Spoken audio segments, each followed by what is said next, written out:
Halo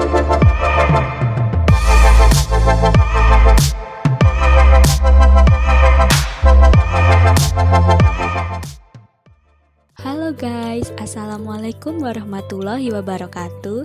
Saya Ayunda Dara Marinta Suparno Putri dari kelas B Pendidikan Seni Rupa Universitas Negeri Yogyakarta. Saya akan menceritakan atau menyampaikan biografi singkat seseorang yang sangat berjasa dalam dunia pendidikan di Indonesia, yaitu Raden Mas Suwardi Suryaningrat atau biasa yang kita kenal dengan Ki Hajar Dewantara.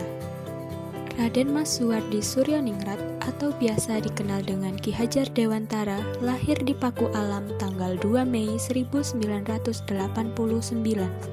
Ki Hajar Dewantara meninggal sewaktu umur 69 tahun pada 26 April 1959 dan dimakamkan di Taman Wijaya Brata. Ki Hajar Dewantara merupakan putra dari Kanjeng Pangeran Harjo dan cucu dari Kanjeng Gusti Pangeran Hadipati Harjo Suryo Sasraningrat dengan gelar Sri Paku Alam III.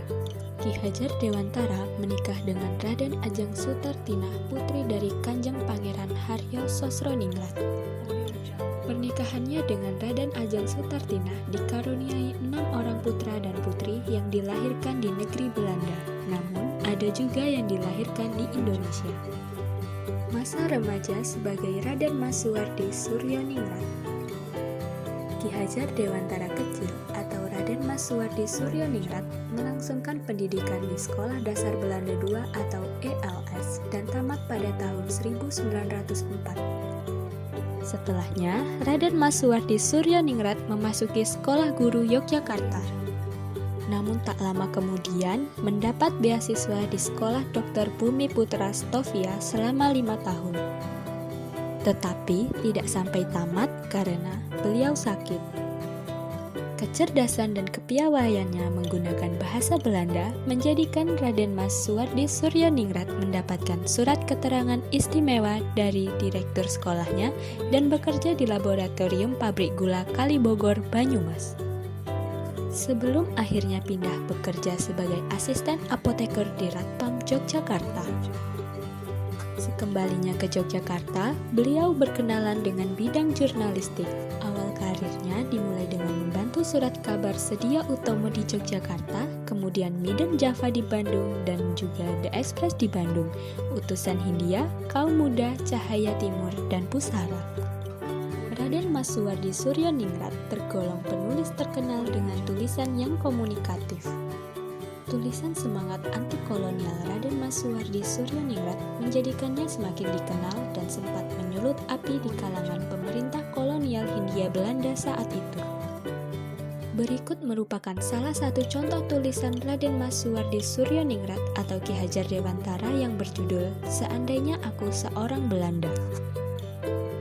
Sekiranya aku seorang Belanda, aku tidak akan menyelenggarakan pesta-pesta kemerdekaan di negeri yang telah kita rampas sendiri kemerdekaannya.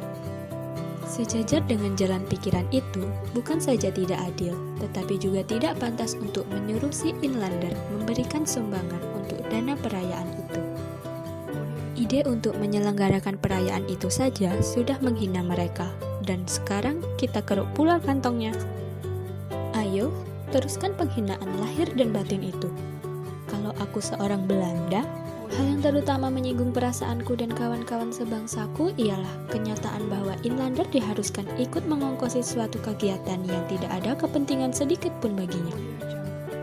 Yang kedua adalah organisasi yang diikuti oleh Ki Hajar Dewantara. Ki Hajar Dewantara merupakan seseorang dengan semangat jiwa nasionalis yang tinggi.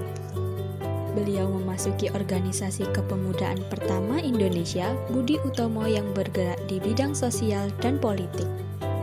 Di dalamnya, beliau dikenal dengan perannya sebagai propaganda dalam membangun kesadaran masyarakat tentang semangat persatuan dan kesatuan bangsa Indonesia. Selain itu, Ki Hajar Dewantara Muda juga bergabung dalam organisasi Insulin, yaitu organisasi multiteknik dengan dominasi kaum Indonesia yang tengah memperjuangkan berdirinya pemerintahan sendiri di Hindia Belanda. Adanya Douwe Dekker kemudian berkoalisi dengan Ki Hajar Dewantara mendirikan organisasi Indich Partij. Sekarang bagian ketiganya adalah pengasihan perasingan 3 serangkai. Tulisan dengan semangat anti-kolonialisme membuat Ki Hajar Dewantara Muda ditangkap dan diasingkan ke Pulau Bangka atas persetujuannya sendiri. Karena kedua kawannya tidak setuju, Ki Hajar Dewantara, Dawesdekker, dan Cipta Mangunkusumo atau yang biasa dikenal sebagai 3 serangkai diasingkan ke negeri Belanda pada tahun 1913.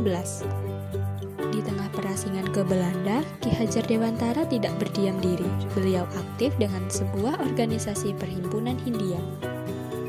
Pada tahun 1913, beliau juga mendirikan Indonesisch Perbureau, yaitu Kantor Berita Indonesia.